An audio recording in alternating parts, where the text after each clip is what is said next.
мынау қай жерде қашан болған? Сол Ислам Каримовтың бір үлкен еңбегі бар. Мәселен, мынандай жағдай. Мынау 85 миллион келетін, тұратын түріктер бар ғой. Түріктер, әзірбайжандар, бұларда мынандай дәстүр бар. Екеуміз бір әке бір шешеден туссақ, біздің балаларымыз бір-бірімен үйлене береді.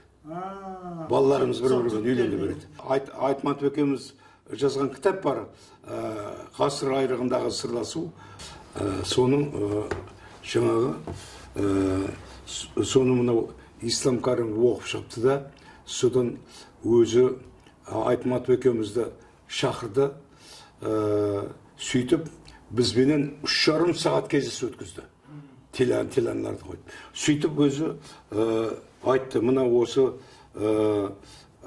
бізде өзбектерде де солай, Әзірбайжанда солай, жаңағы 85 миллионнан асатын түріктерде де солай, екеуміз бір әке бір жерден шықса, туған болсақ, біздің балаларымыз бір-бірімен үйлене береді.